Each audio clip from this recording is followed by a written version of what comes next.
Sarah, the Real Simple Mama, and I want to show you, this is the first day that my chickens have been on top of the grazing box. So I'm zoomed in and I'm right by the door, so this footage is going to be pretty bad. But I'm just so excited that my birds have figured out. Look.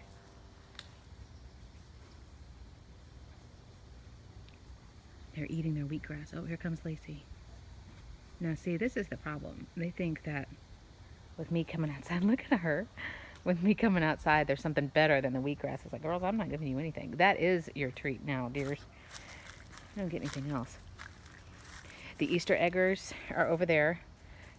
Flopsy and Miss Moppet.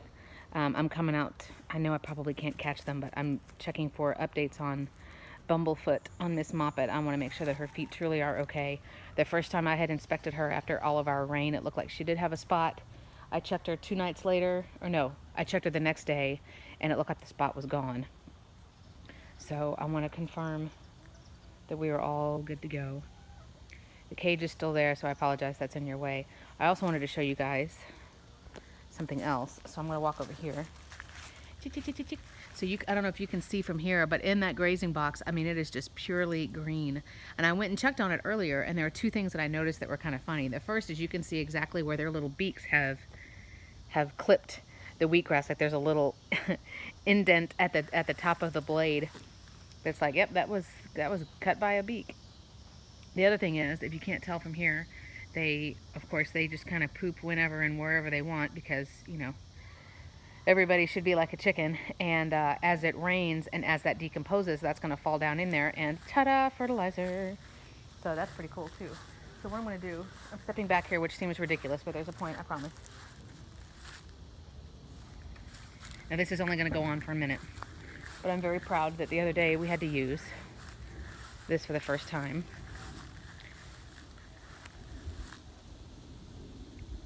Chicken mist.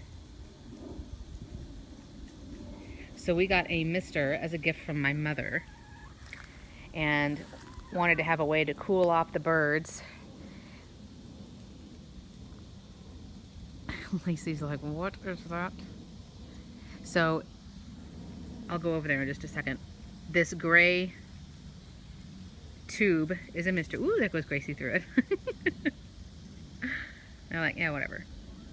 And we wrapped it up in that sad pecan tree, and then it goes across and is clipped right there. So they have this little awning for chicken mist, and we won't run it for a very long period of time. And of course, it's going to blow in just one direction, so they still have a zone where they can, you know, get out of it if they don't like it.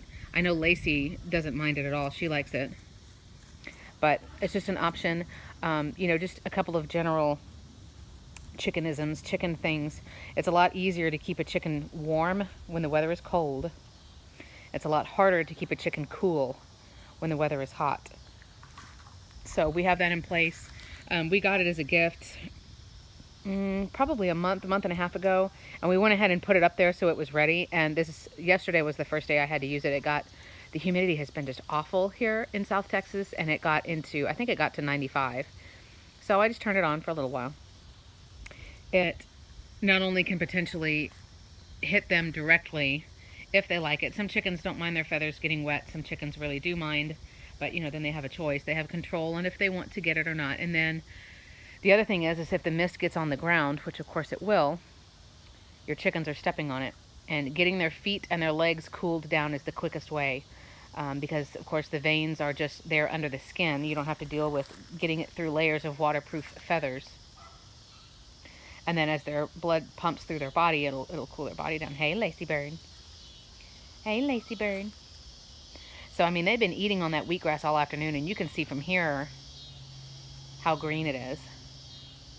And I'm hoping as I continue to give them other diversions, I'm going to attempt to make a lettuce treat ball to hang from there in the next couple of days, and some other stuff. You know, the wheatgrass will get a break. It won't be just constantly eaten. So we'll kind of see if that's enough of a grazing box for 5 birds, and if not, then I'm prepared to do more for these little brats. Tick, tick, tick. Update on the other 2 chickens. Other than me checking Bumblefoot, they are going up to roost. Oh my gosh, guys, 2 nights ago, I cried because I come out here as it starts to get dark to make sure nobody tries anything funny. And then just to see what they do, like before they're already up in bed, you know, I want to see them before it gets too dark. And I came out last night, and it's getting darker so much earlier that it was almost like, oh, geez, I need to go like right now. And I came out, and all 5 of my birds were not only just in the area to where I could lock them up and they'd be safe, because if you haven't seen, there's an outdoor roost here, but technically it's in, you know, the zone where they're locked up. So it's like, okay, whatever. But no, they were all actually up in the coop. And the little Easter egger girls were sleeping together in the same nesting box. But I was like, you know what? I'm okay with that. Looking ahead at the next projects of what I want to do, to an extent, the next videos that I'm going to do. Guys, I'm just going to say, if I had more money, this would look completely different. Like, it would be ridiculous. The chicken chick, her name is Kathy. I think she lives in Ohio. She has like the most beautiful setup ever. It's gorgeous. A lot of you guys have really cute, really creative ideas. If I had more money that I could drop onto these birds, I totally would.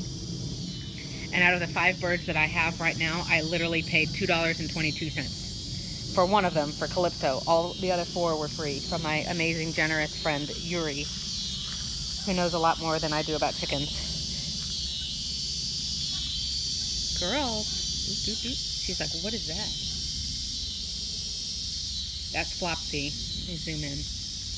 You can see as she shakes her head, her comb is very floppy. And that's still their safe place. But tomorrow I'm going to flatten that completely. Whoops, sorry. Let me zoom back out.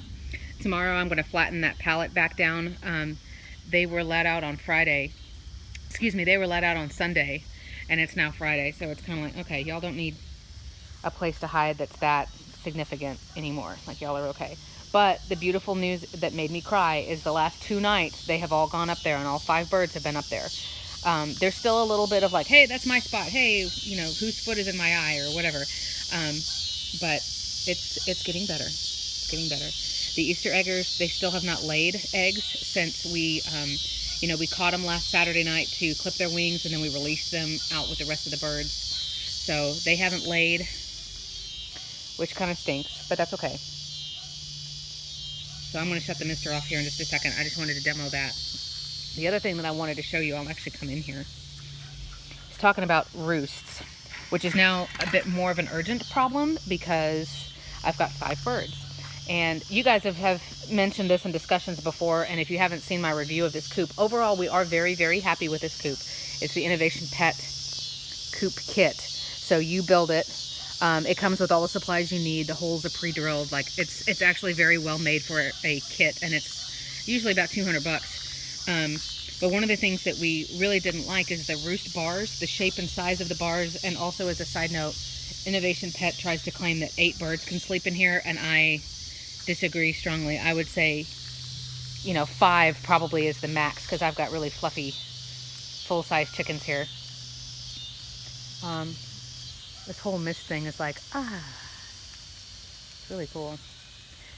So, and you can see, as a side note, it's wetting the ground in this zone right here, but it's not saturating everything. We wanted to make sure it was in a big open area because we don't want, like, you know, it to cause mold or anything like that. I think whether it's you're trying to cool your chickens down or you're trying to warm them up, you just need to be careful. You know, there's the risks with electricity, of fires and things like that. So you always just need to weigh your options. So what I'm thinking about doing, going back to the roost, is taking out the 2 roost bars and using, you know, something that's a bit more rugged, that's a different shape and size for the girls' feet. But also, and this was Yuri's idea, cutting a hole here and putting hardware cloth here. Remember, this is hardware cloth, and I have tiny little hands. I can barely get my finger through. So this is easily less than, hey, chick, chick, chick. Was she laying an egg? Oh my God. I was just counting. I was like, wait a minute. I don't see Miss Muppet. That's Miss Muppet who just ran out. She has a little bit of a bald spot from Callie from the other day, but I'm watching and it's not getting worse. So, and she actually already had a bit of a bald spot when I got her. So look at my 5 birds. Oh, look at them getting all fluffed up. And like, ooh, girls. And remember, if you don't have a silky or a frizzle, which is the chicken whose all of their feathers curl out like Nancy Drew style, regular chickens, all of those regular feathered breeds, their feathers are waterproof. Not the down that's like down underneath their vent, but the regular feathers that cover most of their body are waterproof.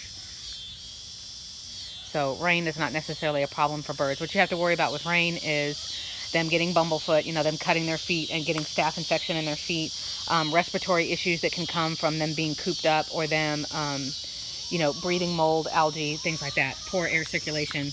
But actually just being wet doesn't hurt them. Hey, Callie bird, eating good? So anyway, I know this is like super ADD video.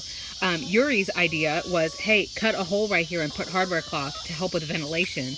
Then in the winter, if you feel like they're getting too cold and there's too much of a draft, you can cover it up with a bag or whatever. But what I was thinking last night when I couldn't sleep, you know, I lay awake and daydream about my chicken utopia. And if I had the money, I would do blah, blah, blah, blah, blah. Because I'm trying to think about what to do for these roosts. So now that I've showed you that over there, let me come over here. So the immediate problem was the size and shape of these roosts, and I'm going to try to not make you guys motion sick as I attempt to do this with one hand. The wood warped really badly, but now it's getting better. Okay, so these two bars, there's two problems. Number one is the size and shape that just doesn't groove with their feet without me getting like too detailed about it. The other problem is they want to roost on whatever the highest thing is in the space. Well, right here, these bars are the same height as this divider here for the nesting boxes. So my girls sometimes hang on to this. And technically they're roosting, but they're not really on the roost bars. So using these cutouts that are here that fit those pieces in, I'm going to take these out and measure them and try to find some wood. But then I was thinking, man, that's still really not a lot of space. So what I'm debating on now is when I make that hardware cloth window, getting the branches and making them go long way and having them arc upwards, maybe. So they're kind of like that from that perspective. I don't know. But before I get rid of the rest of that brush pile that's over there, sorry, I'm trying to do too many things at once. Before I get rid of that brush pile, I want to try to save some pieces that might work. So we'll see. But the grazing box looks beautiful. I'm going to go shut off the mister. I just wanted to show you guys because it's cool. The Easter eggers are doing well. There is not an egg in there from the Easter eggers. So, oh well. Not yet. I just want them to be happy. So I got to come out in a little while and check feet again. Again, in rainy season, you just want to be checking their feet. And the best time to do it is when they're really sleepy. Or any kind of, hey, I think they might be hurt. I think they might be sniffling and sickly or whatever. Do it when they're really sleepy. Calypso. Okay, so I need to go discipline a bird. But just an update. Wanted to show you the grazing box that so far is working beautifully. I'll keep you updated on if I feel like that amount of grazing box is good for 5 chickens or if it's not enough. But I'm going to go help out my new little bird over there. So I'm Sarah, the Real Simple Mama. Everything's good. I'll be back soon with more content, as always. Love you guys. Thanks for everything.